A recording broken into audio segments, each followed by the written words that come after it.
All right. So we did trapezoids. So this is like the second part. That's why it's 6.5b. And we're going to talk about kites. We've already talked about a kite before. Do you remember what we said about a kite? Okay, it is a quadrilateral. That's very true. Let me see if I can... They're not squares. Okay, that's true too. Let's get a little more specific about what a kite actually is. Is it a parallelogram? No. Why is it not a parallelogram? Right, there's no parallel sides here at all, are there? Look, like this side right here and this one right here are not parallel. This one and this one, not parallel. This thing in the middle, not parallel. There are no parallel sides. Okay? Is the thing in the middle a what? Does it even exist? It does. I'm trying to think of the definition of a kite. I can't think of it off the top of my head. Somebody go to it. Where did we first do kites? It was probably early on in 6.5. 6.2, 6.3 maybe, something like that. I don't have all my notes. Well, I have notes here. Let me flip through. So when did we first... It was a quadrilateral with two pairs of equal consecutive sides. What section was that? 6-1. 6.1. It goes way back. That was like January. Yeah, well, January is just a few days ago, so. All right, let me see. All right, yeah, there's a kite right there. So really, the only thing we said... Noah, read that off again. Listen to what he says. A kite is a quadrilateral with two pairs of equal consecutive sides. Okay, equal consecutive sides. That's the phrase I was trying to remember. I just couldn't remember. So let's take a look at this. See this thing right here? We have two pairs of equal consecutive sides. That means there's sides that attach to each other, that are next to each other. That means this side right here, see how it attaches here to this one? They are equal to each other. Now, of course, this one and this one attach to each other. They're consecutive, but they are not equal. It has two pairs of equal consecutive sides. All right, so these two are the ones that are equal, and what else? These two right here are equal to each other. That's the only thing that we've learned so far about a kite. Everybody with me? And that's just the definition of a kite. But there's some theorems that we're going to talk about that are true. All right, you see the whole thing as a kite, but when I attach that little line right here, right, from this vertex to this vertex, we get two triangles, don't we? What do you think? Now, if this is a kite, then these two are equal, these two are equal. What do you think might be true about those two triangles? Why are they congruent? You got it. That's exactly what I was looking for. All right, because look, this is shared, isn't it, from both of these? So there's a side, there's a side, there's a side. So side, side, side. So these triangles are congruent to each other. So that means that, watch this. If I took those and put them on top of each other, everything that is on top of each other would be equal to each other. Does that make sense? So watch. So this one is going to equal this one. Everybody see that? What else would be equal? This little left one, okay? Whatever, we didn't name it yet, which I probably should have. But those two would be equal to each other. And what else? Right, these two would be equal to each other. Do you agree with that? All right. So we have a theorem that says exactly, here's this theorem. I'm not going to write it down, but I'll read it off to you. So it's a theorem. And it says exactly one pair of opposite angles in a kite are congruent. Okay, opposite angles. Right, in the kite. Now, I did say that these are equal, but really, is this little, see this little angle right there? Is that really an angle in the kite? Because I put that line there, didn't I? All right, so really, this angle and this angle, they are equal to each other. It's absolutely true, but are they really, is it one angle in a kite? No, this is not an angle in a kite. That's not an angle in a kite. Either are these two. Okay, which are the actual angles in the actual kite? It would be this one up here. And let's, instead of saying this one, let's put some letters. That's why we label stuff. Y and Z. So that means X and Z have to be equal to each other. Angle X equals angle Z. Or you could put congruent if you wanted to. You with me on that? Yeah, and that makes sense because if the triangles are congruent, then the corresponding parts, right, the parts that match up with each other, if I took those two triangles and I folded them right in the middle right there, then X and Z would match up, wouldn't they? All right? Same thing with these little two and these little two. But the reason, yeah, go ahead. Oh, yeah, go ahead. So these two angles right here are equal to each other because they're the angles in that kite. That's not really an angle in the kite, but you could say that they are equal to each other. All right, so that's what the theorem says right there. That you have exactly, that means this.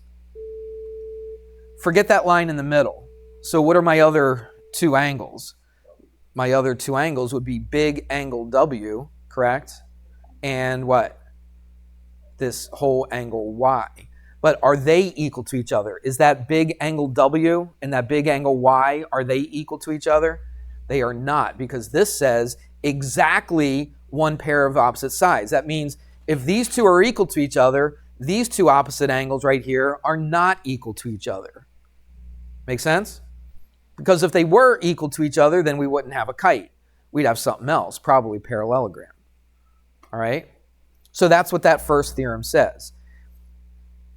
Now, let's do another thing.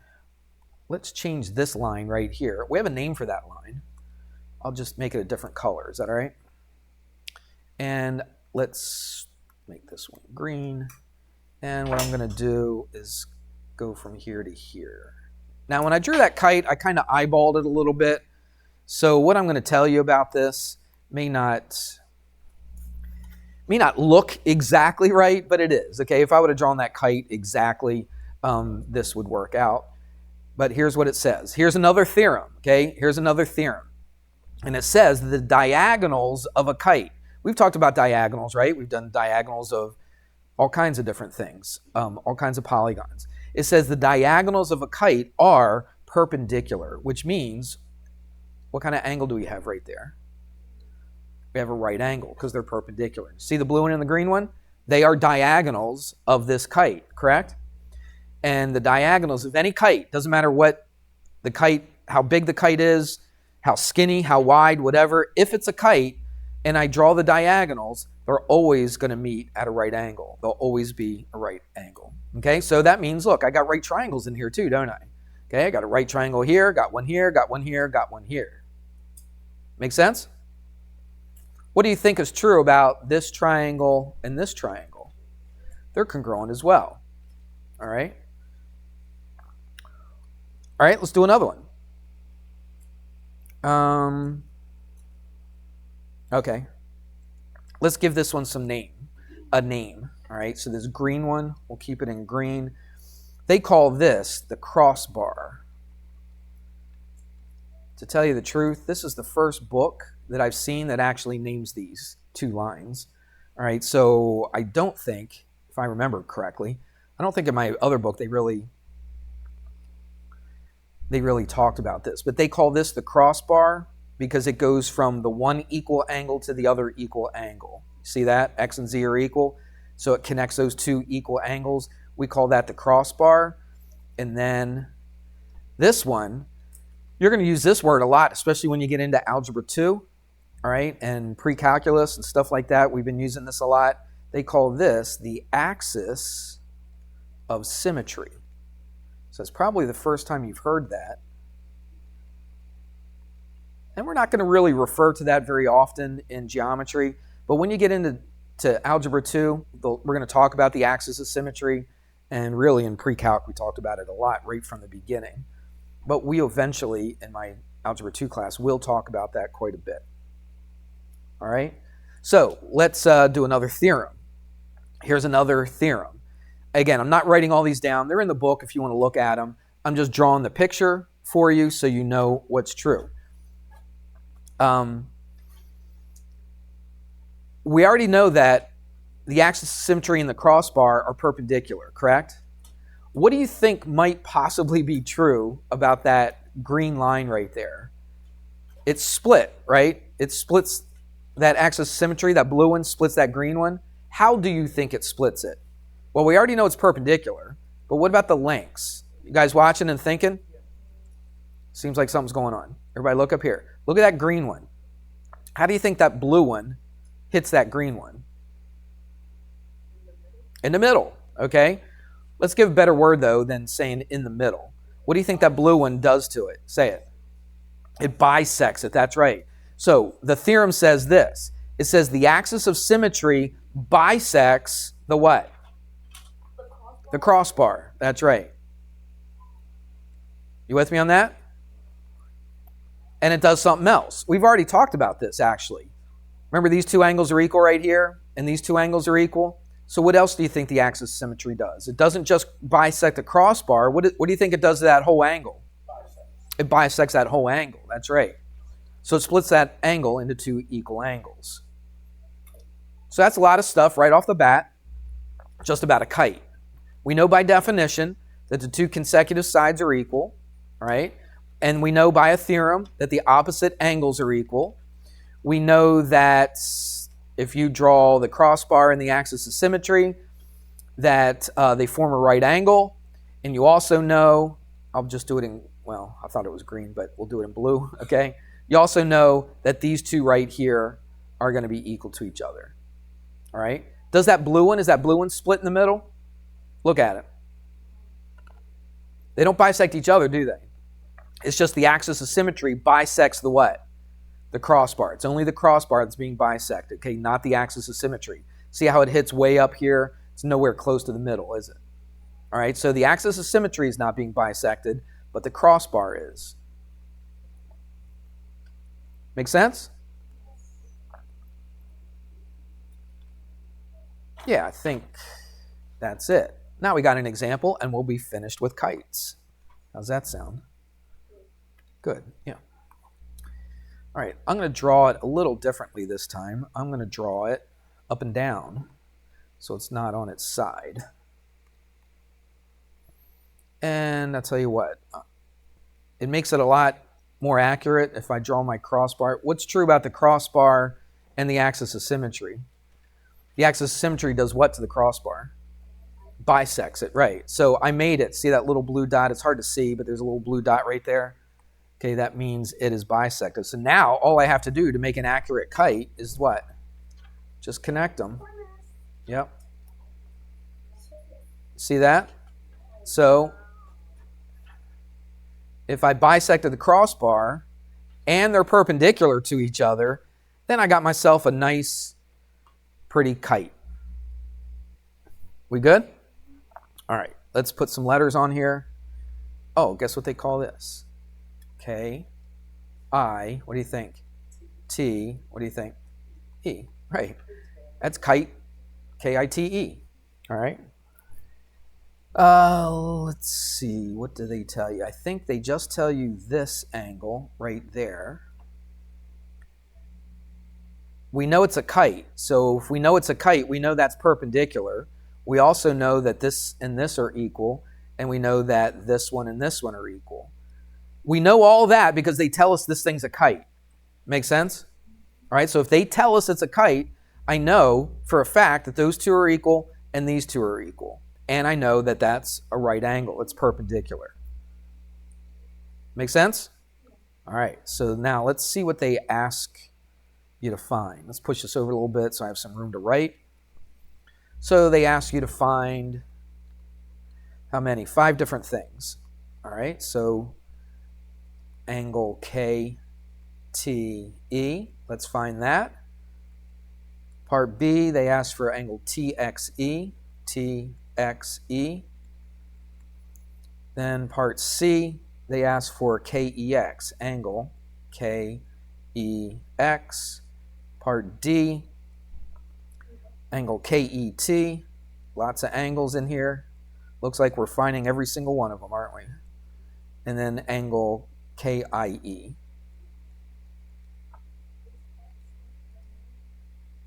What's that? Oh, yeah, sorry about that. That would help, wouldn't it? Yeah, X is right there where they intersect. Well, what do we do first? KTE. Okay, KTE. KTE. Why did they even ask for that? Oh, maybe because that's what they gave us. Oh, sorry. I wrote down what one of the answers was. What they gave us was this. Sorry about that. And then I think that's what they tell you. Did I write all this down? XKE. XKE. Yep, is 55.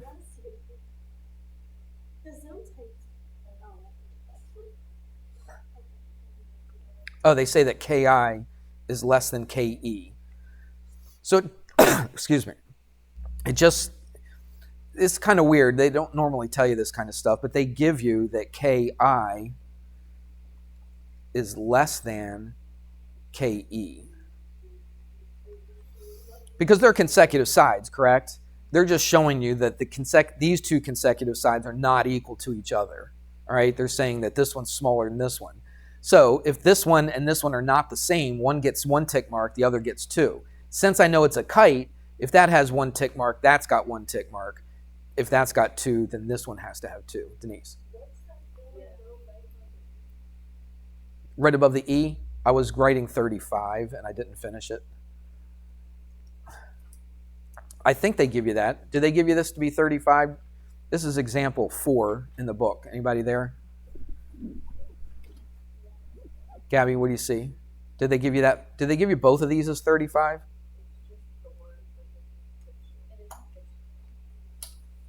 Yeah, they don't even give you that to be 35, do they?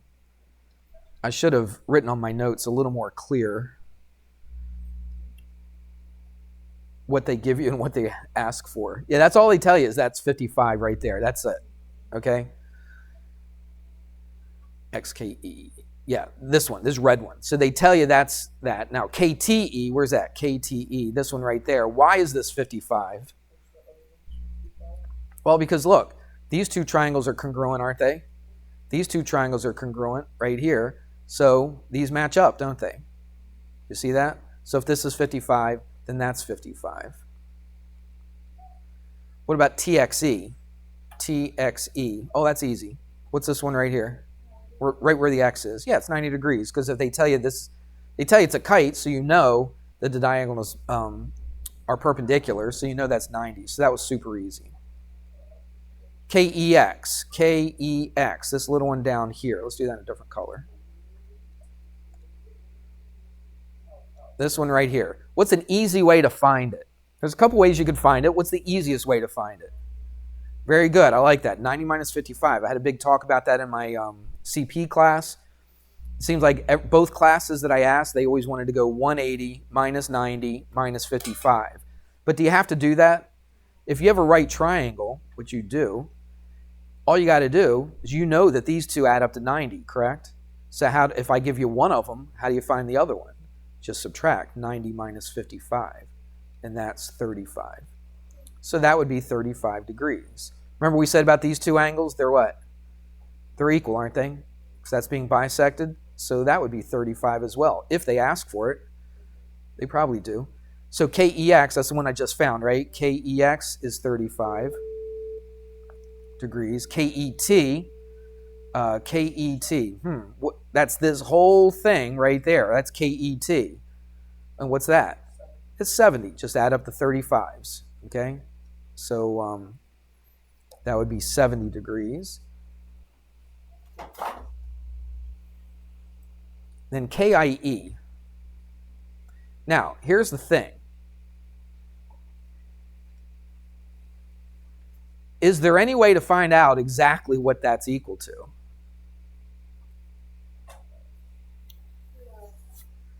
There's really not. They didn't give you enough information, okay, to find this. Everybody see that?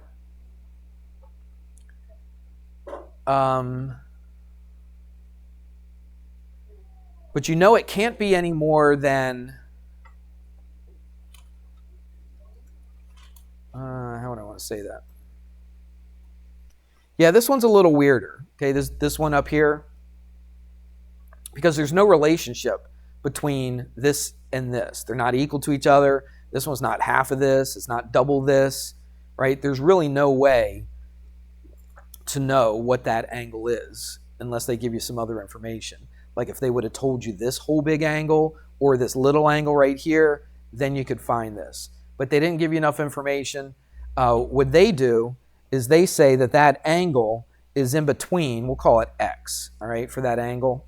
So they say X is between 35 and 90. All right. I wouldn't put that on a test, but that's what it is. It's got to be somewhere between 35 and 90.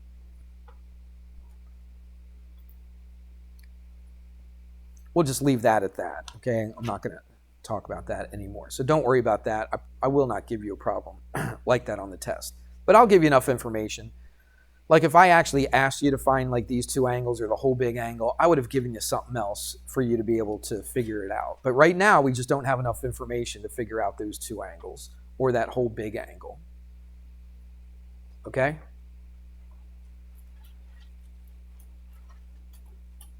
All right.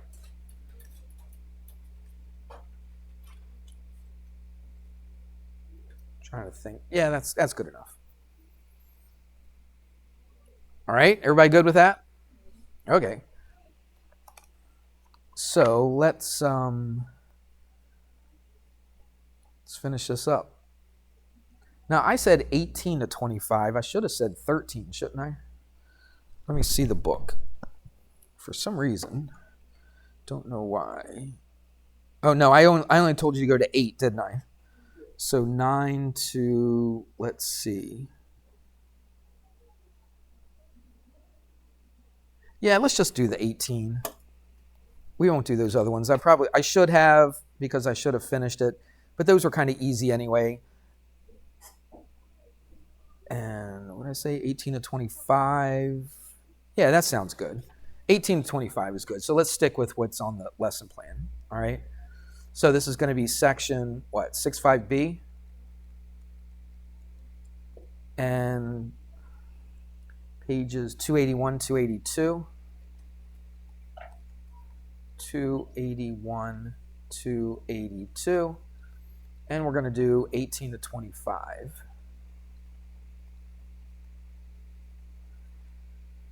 It's not too hard, is it? 18 to 25, it's pretty easy. What's that, 8 problems? Yep. And there you go. So all the stuff that we learned today is going to be incorporated into that homework. I think there's probably going to be, is it all? I don't think it's all kites, is it? Yeah, it looks like it. No. What am I looking at? 18. Oh, no, you're going to have some trapezoids and some kites. All right, so it's going to be a combination between trapezoids and kites. Denise. Go ahead and get it. All right, so I'll give you the rest of the time. You got about, 13 minutes or so? Should be able to get, some of you might be able to finish that. Then you won't have any homework. That'll be nice. All right, that's it.